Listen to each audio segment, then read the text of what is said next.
আসসালামু আলাইকুম রহমতুল্লাহি ওবরকাতুহু। সম্মানিত দর্শক, আজকে যে প্রসঙ্গটি নিয়ে আলোচনা করব সেটি আসলে শিরোনামের সঙ্গে অনেকটা আধ্যাত্মিকতার সংযোগ রয়েছে।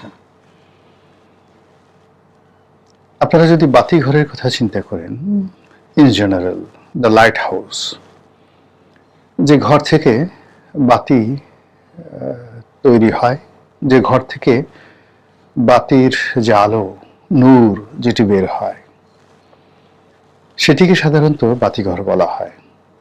একেবারে যদি সাদা মাটাভাবে আপনি লাইট হাউস ধরেন, তাহলে লাইট হাউস বলতে সমুদ্রের কিনারে বা পোতাশ্রয়ের কাছাকাছি, যেমন ধরুন আলেকজান্দ্রিয়া বা ধরুন হরমুজ প্রণালী। তো মধ্যযুগে যখন জাহাজ চলাচল করত, তো গভীর রাতে এ সকল প্রণালীর ভেতরে আলো জ্বালানো হতো এবং সেই আলো দেখে রাতের অন্ধকারে নাবিকরা দিশা খুঁজে পেত এবং ওখান থেকে মূলত লাইট হাউস শব্দটি এসছে।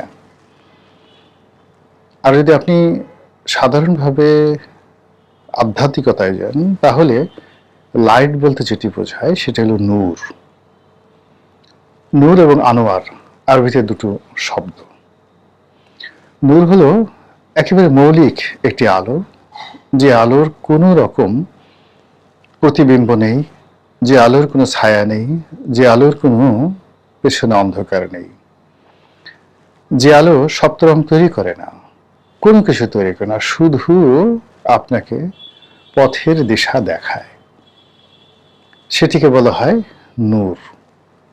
আর আনোয়ার হলো অনেকগুলো আলো, আলোর সংমিশ্রণ, বহু বচন।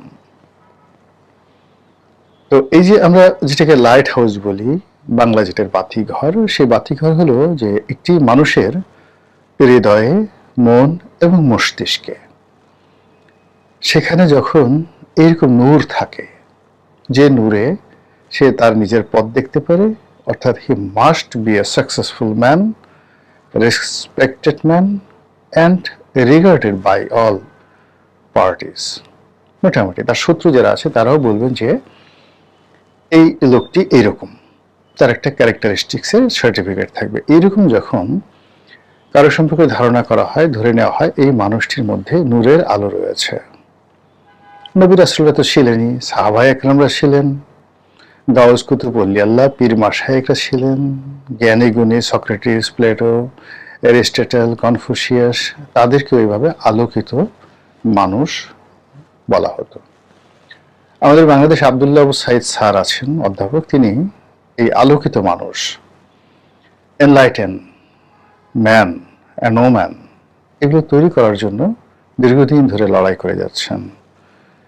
সেই যে তার বাতিঘর, লাইট হাউস, বিশ্ব সাহিত্য কেন্দ্র, এটা নিয়ে রিসেন্টলি খুব বিতর্ক হচ্ছে।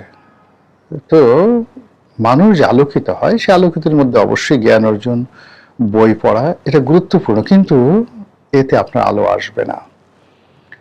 জ্ঞানের সবচেয়ে বড় বিপদ হলো ভুলে যাওয়া, আর তার চেয়ে বড় বিপদ হলো আপনি যে জ্ঞান অর্জন করেছেন, সেই জ্ঞান অর্জন অনুযায়ী আপনি আপনার চরিত্র গঠন করেননি। খুব ভালো ভালো কথা বলেন, কিন্তু ব্যক্তিগত জীবনে নামাজ পড়েন না, অন্যের হক নষ্ট করেন, ফাঁকফোকর দিয়ে কি করে অন্যের সম্পত্তি হরণ করা যায়, মাগনা খাওয়া যায়, পরিশ্রম না করে শুধুমাত্র বিলাসিতা করা যায় অন্যের অর্থবৃত্ত দিয়ে। এই মানুষগুলোর যত জ্ঞান থাকুক না কেন, তারা কখনো আলোকিত মানুষ হয় না। তো আমাদের এই সমাজে যারা আলোকিত মানুষ, বিভিন্ন সময় রাজনীতিতে, অর্থনীতিতে তারা অনেক কিছু বিতরণ করেন। যেমন ধরেন জামিলুর রেজা চৌধুরী নামক একজন অধ্যাপক ছিলেন, আলোকিত মানুষ। প্রফেসর আহমেদ শরীফ, ধর্মকর্ম যাই থাকুক না কেন, আলোকিত মানুষ, শুধু দিয়ে গেছেন এই পৃথিবীকে। আহমদ সাহেবের কথা চিন্তা করেন, হুমায়ুন আজাদের কথা চিন্তা করেন, প্রিন্সিপাল আবুল কাশেমের কথা চিন্তা করেন, আরো অনেক বহু মানুষের নাম আমরা বলতে পারবো। আপনি তোফাজ্জল হোসেন মানিক ইত্তেফাকের সম্পাদক, তার কথা চিন্তা করেন, জহুর আহমেদ চৌধুরীর কথা চিন্তা করেন, সাংবাদিক আপনি আব্দুল সালাম সাহেবের কথা চিন্তা করেন, সাংবাদিক এস এম আলীর কথা চিন্তা করেন, এরকম অসংখ্য। রাজনীতিবিদদের মধ্যে বহু সংখ্যক আছে, আবুল হাসিম, হোসেন সৈয়দ সোহরাওয়ার্দী, বঙ্গবন্ধু শেখ মুজিবুর রহমান, প্রেসিডেন্ট জিয়াউর রহমান, ওনারা সবাই আলোকিত মানুষ ছিলেন। আলোকিত মানুষের যে গুণ, তিনি নিজে আলোক বিতরণ করেন, আর অন্য সব যারা আলোকিত মানুষ আছে তাদেরকে তার আশেপাশে তিনি সংগ্রহ করতে পারেন। রাজনৈতিক যারা লোকজন রয়েছে তাদেরকে কেন্দ্র করে একটা নিউক্লিয়াস গঠিত হয়। এরিস্টটলের আগে প্লেটোর আগে সক্রেটিস শুধু নিজে আলোকিত ছিলেন না, তার আশেপাশে যারা ছিলেন তার সমস্ত ছাত্ররা সবাই আলোকিত মানুষ। তার ছাত্র প্লেটো, তার অনেক আলোকিত মানুষ। প্লেটোর দ্য একাডেমি, তিনি যে বিশ্ববিদ্যালয় প্রতিষ্ঠা করেছেন দ্য একাডেমি, প্রাচীন দুনিয়ার কিংবদন্তি। প্লেটোর পরে এরিস্টটল, এইগুলো দার্শনিকদের আলোকিত মানুষ। রাজনীতিতে চিন্তা করেন, আমরা সেই মহাকাব্যের রামের কথা বলি, লক্ষণের কথা বলি, কিংবা ধরুন পঞ্চপাণ্ডবের কথা বলি, মুঘলদের মধ্যে সুলতানি আমলের দাসদের মধ্যে, দাস ডাইনেস্টি যেটা বলা হয়, সুলতানি ডাইনেস্টি বলা হয়, অটোম্যানদের মধ্যে, আব্বাসীদের মধ্যে, উমাইয়াদের মধ্যে, পৃথিবীর বড় বড় যে ডাইনেস্টিগুলো তৈরি হয়েছে, মুসলিম এবং অন্যান্য খ্রিস্টানদের মধ্যেও, সেখানে যারা আলোকিত রাজা বাদশাহ ছিলেন রোমান সাম্রাজ্যে, তাদের প্রথম গুণ ছিল তারা বেছে বেছে যে জুয়েলগুলো রয়েছে সারা দুনিয়াতে, শুধু তাদের রাষ্ট্র নয়, সারা দুনিয়াতে যত জুয়েল আছে, জুয়েল মানে রত্ন, সেই রত্নদেরকে নিয়ে আসতেন, তাদেরকে মন্ত্রী মিনিস্টার বানাতেন এবং তাদেরকে মানে যুদ্ধ শিখাতেন, অনেকের কমান্ড দিতেন। আপনি চিন্তা করেন বিখ্যাত পণ্ডিত আবুল ফজল, আবুল ফজলকে যদি আপনি চিন্তা করেন, আমাদের ঢাকা বিশ্ববিদ্যালয়ের ভাইস চ্যান্সেলর, এখন তাকে যদি আপনি অল অন এ সাডেন 9 ডিভিশনের মানে আমাদের এই সাভার ক্যান্টনমেন্টের জিওসি বানিয়ে দেন, কেমন হবে? কিন্তু আকবর ঠিক সেম কাজটি করেছিলেন।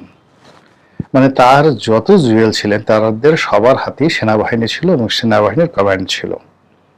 এইরকম যারা রাজনীতির যে ব্যক্তিবর্গ, তারা নিজের আলোকিত ছিলেন এবং আলোকিত মানুষদেরকে এনেছেন এবং তাদের সেই আলোকিত যে চিন্তা চেতনা, এটাকে তারা পৌঁছে দিয়েছেন সেই সামরিক, অর্থনৈতিক, বাণিজ্যিক এবং রাজস্ব আহরণে। ফলে রাষ্ট্র শত শত বছর টিকে থাকতো। এখন আমাদের দেশে কি হচ্ছে? আমাদের দেশে ধরেন এরশাদ সাহেব, বঙ্গবন্ধু, তারপরে শেখ হাসিনার জামানাতেও ট্যালেন্ট হান্ট হতো। ভালো ভালো যারা জ্ঞানী গুণী তাদেরকে সম্মান করা হতো। আমি বেগম জিয়াকে দেখেছি, তিনি সম্মানিত মানুষদেরকে সম্মান করতেন। যারা লেখাপড়া জানতেন, ভালো মানুষ, তাদেরকে তিনি বুঝতেন যে এরা সম্মানিত মানুষ এবং তাদেরকে ওইভাবে মর্যাদা দিতেন। শেখ হাসিনা তো, বেগম জিয়া একটু ওয়েটে ছিলেন, কিন্তু শেখ হাসিনা মানে পারে তো কাউকে যদি দেখতেন যে এই ছেলেটা মেধাবী, এই লোকটি মেধাবী, তার জন্য জীবন দিয়ে দিতেন। 7 খুন মাপ। কারোর মধ্যে মেধা দেখার সঙ্গে সঙ্গে তিনি পাগল হয়ে যেতেন। তো সেই দিক থেকে বর্তমান যিনি প্রধানমন্ত্রী আছেন, তার মধ্যে যদি নূর থাকে, প্রথমত তার চেহারার মধ্যে একটা নুরানি সুরত ভেসে আসবে। তাকে দেখলেই একটা মানুষের রাগ পানি হয়ে যাবে, ভালোবাসা বের হবে, তিনি যেদিকে তাকাবেন ওদিকে শান্তির বাতাস প্রবাহিত হয়ে যাবে। এগুলো এক। এটা যে শুধুমাত্র যে প্রাতিষ্ঠানিক এডুকেশন, নট লাইক দ্যাট। দ্বিতীয়ত, তার ডানে বামে সামনে পেছনে আপনি শুধুমাত্র জুয়েল দেখতে পাবেন, মানে রত্ন দেখতে পারবেন। এবং যারা তার সামনে পিছনে ডানে বামে থাকবেন, তাদের সবারই একটা সুন্দর পরিবার থাকতে হবে, অর্থনৈতিকভাবে দুর্নীতিমুক্ত থাকতে হবে এবং মোটামুটি সচ্ছল জীবনযাপন করার একটা ট্র্যাক রেকর্ড থাকতে হবে, যে তারা নিজস্ব উপার্জন দিয়ে হোক, পিতামাতার বৈধ ইনকাম দিয়ে হোক, কোনো চোরের ছেলে অবৈধভাবে টাকা উপার্জন করেছে, 1000 কোটি টাকা রেখে গেছে, এরকম কোনো চোরের ছেলে, বদমাশের ছেলে, গুন্ডার ছেলে এখন রাতারাতি টুপি মাথায় দিয়ে যদি অলি আল্লাহ হয়ে যায় আর বাবার সে হারাম খাবার খায়, এরা কখনো জুয়েল হতে পারে না। মানে এরা মুনাফিকের চেয়েও বিশ্বাসঘাতক, প্রচন্ড বিশ্বাসঘাতক। তো কাজে এরকম দিয়ে হবে না। দ্য রিয়েল যাকে বলে জুয়েল লাগবে। বিভিন্ন জায়গা থেকে তারা উঠে এসেছে এবং তাদের জীবনের সব ক্ষেত্রে একটা সহনশীল, দর্শনীয় এবং আলোকিত কতগুলো উদাহরণ রয়েছে। সেটা এই বর্তমান সরকারের মধ্যে আপনি কয়জনকে দেখেছেন যার বাবা হালাল উপার্জন করেছে, যে নিজে হালাল উপার্জন খাচ্ছেন, নিজে তার শরীরের যে পোশাক আশাক, কাপড় চোপড়, খাবার, গায়ের রক্ত মাংস হালাল উপার্জন দ্বারা তৈরি হয়েছে? এরকম কয়জন লোক দেখেছেন বা কয়জন আছেন? যদি সেটা না থাকে তাহলে এখানে কোনো অবস্থাতেই নূর থাকবে না, কোনো অবস্থাতেই লাইট থাকবে না, এটা একটা লাইট হাউস হবে না। অন্যদিকে আরেকটা জিনিস আমরা এই সময়টাতে দেখি যে আমাদের দেশে খুব, যাকে বলা হয়, একটা শব্দ রয়েছে হেরিকেন। তো হেরিকেন গ্রাম বাংলাতে খুব অহরহ একটা বিষয় ছিল একটা সময়। বৈদ্যুতিক বাসে আসার পরে হেরিকেনের এরকম কদর নেই, কিন্তু সাম্প্রতিক সময় হেরিকেন খুব আলোচিত হচ্ছে যেহেতু বিদ্যুৎ বিভ্রাট হচ্ছে। আর এই বিএনপির সঙ্গে হেরিকেনের এরকম একটা সম্পর্ক হয়ে গেছে এখন যে এগুলো নিয়ে প্রচুর ট্রল হচ্ছে।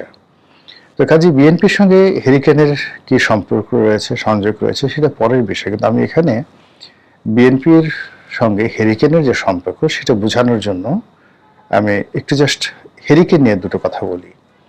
সেটা হলো এটি কেরোসিন তেলে চলে, কেরোসিন তেলে চলে, এবং তেলের মধ্যে কেরোসিন তেল খুবই বাজে একটা তেল, দাহ্য পদার্থ। নিজে জ্বলে, অন্যকে জ্বালায়, দুর্গন্ধ তৈরি করে। এবং এই কেরোসিনের যে আলো, সে আলো থেকে ধোঁয়া, কালো ধোঁয়া নির্গত হয়, এবং এখান থেকে যে গ্যাস উৎপন্ন হয়, কার্বন মনোঅক্সাইড গ্যাস উৎপন্ন হয়।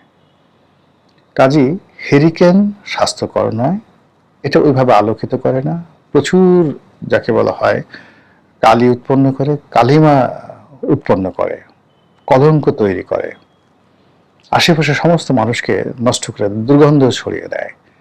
এবং এখানে আপনার পুরো পরিস্থিতি, এক জায়গাতে দুটো তিনটে হেরিকেন আছে, উত্তপ্ত করে ফেলে পুরো পরিস্থিতি। সেই তুলনায় হ্যাজাক লাইট অনেক অনেক ভালো, এবং সেখানে পিউরিফাইড হয়ে কেরোসিন তেলই বাট অনেক সুন্দরভাবে পড়ে, যেটা হেরিকেনের আলোর সঙ্গে, হেরিকেনের তেলের সঙ্গে বা হেরিকেনের যে অন্যান্য ইনস্ট্রুমেন্ট রয়েছে তার সঙ্গে মিলবে না। তো যেটা বলছিলাম যে বিএনপির এই ক্ষমতা আসার সঙ্গে সঙ্গে তাদের সাথে এখন হেরিকেন নিয়ে নানা রকম ট্রল হচ্ছে। এই ট্রলটা মূলত জাগতিক, কিন্তু আমি সেই জাগতিক বিষয় নিয়ে বলবো না। আমি যেটা বলবো যে বিএনপির যদি সত্যিকার অর্থে নূর না থাকে, এমনকি আনোয়ার না থাকে, তার পরিবর্তে যদি রাষ্ট্র পরিচালনায় শুধুমাত্র হেরিকেন যুক্ত হয়, চারিদিকে শুধু হেরিকেন বা কেরোসিনের প্রদীপ, এগুলো যদি যুক্ত হয়, তাহলে এই সরকার কলঙ্কিত হবে, তারা দুর্গন্ধ ছড়াবে, এবং তারা বিভিন্ন জায়গাতে আগুন লাগিয়ে দেওয়ার মতো একটা পরিস্থিতি তৈরি করে ফেলবে। আর অন্যদিকে যেটিকে লাইট, সেটা সানলাইট বলেন, মুনলাইট বলেন, সে লাইট যদি থাকে, অর্থাৎ বিএনপি যদি জ্ঞান থাকে, গরিমা থাকে, দক্ষতা থাকে, অভিজ্ঞতা থাকে, সততা থাকে, তাহলে সেখান থেকে বাইতুল হিকমা খলিফা হারুন আর রশিদ, খলিফা আল রশিদ, হারুন আল রশিদ, তো তিনি বাইতুল হিকমা প্রতিষ্ঠা করেছিলেন, এবং সেটার আলো এখনো পৃথিবীকে আলোকিত করছে সাদগা জারিয়া রূপে। এখন বিএনপি যদি, জনাব তারেক রহমান যদি সেই আলোকবর্তিকা তৈরি করতে না পারেন, তাহলে তার খালের মধ্যে, তিনি যে খাল কাটছেন ওখানে অন্ধকার থাকবে। তিনি যে ফ্যামিলি কার্ড দিচ্ছেন সেই ফ্যামিলি কার্ডে অন্ধকার থাকবে। এবং ইতিমধ্যে আপনারা দেখেছেন যে ফ্যামিলি কার্ডের লোভ দেখিয়ে বহু নারীকে ধর্ষণ করা হয়েছে। বহু জায়গাতে ঘুষ দুর্নীতি এমনভাবে গেছে যে ফ্যামিলি কার্ডের লোভ দেখিয়ে অনেক পান্ডা তারা গরিব মানুষের সর্বস্ব লুট করেছে। আসলে ফ্যামিলি কার্ড কি, কত টাকা পাবে ইত্যাদি মানে পরের বিষয়। এই যে সরকারের প্রধানের পক্ষ থেকে বলা হয়েছে ফ্যামিলি কার্ড দেওয়া হবে, মানুষজন মনে করছে যে এটা একটা ম্যাজিক কার্ড, যেটা ঘষা দিলে শুধু টাকা টাকা আর টাকা। এই জন্য মানুষ পাগলের মতো ছুটে বেড়াচ্ছে। গুজব যে ফ্যামিলি কার্ড পেলে আর তার কিচ্ছু করতে হবে না, বসে বসে সে খেতে পারবে। তো এই যে জিনিসগুলো হচ্ছে, আপনি দেখবেন যে প্রতিটি ঘটনার সাথে আশেপাশে কেবলই মাত্র অন্ধকার, কেরোসিনের প্রদীপ অথবা হেরিকেনের আলো। আপনি কি সেই আলোর বিপরীতে, যেটিকে নূর বলা হয়, সেটি দেখতে পাচ্ছেন? আর যদি সেটি না থাকে, সরকারের বাতি জ্বলবে না। 2 নম্বর হলো যে সরকার যারা চালাচ্ছে দল, দলের অবস্থা আরো খারাপ হবে। এর কারণ হলো সরকারের সঙ্গে দেশি শক্তি আছে, বিদেশি শক্তি আছে, আমলাতন্ত্র আছে, কিন্তু দল তো অ্যাবসলিউটলি বিএনপি যারা করে তাদেরই। তো সেখানে যদি দলের কেন্দ্রে আলোকবর্তিকা না থাকে, সেখানে যদি নূর না থাকে, সেখানে যদি চরিত্র না থাকে, সততা না থাকে, ন্যায়পরায়ণতা না থাকে, গুন্ডা থাকে, বদমাইশ থাকে, স্যাসচোর থাকে, জুয়ারি থাকে, মদখোর থাকে, গাঁজাখোর থাকে, জেনাকার থাকে, ব্যভিচারী থাকে, তাহলে সেখান থেকে কি বের হবে? পুজ, দুর্গন্ধ, সবকিছু। এবং সেই দুর্গন্ধ পুজ গিয়ে দলকে কিভাবে কলুষিত করবে, এটা বোঝার জন্য খুব বেশি পাণ্ডিত্য দরকার হয় না।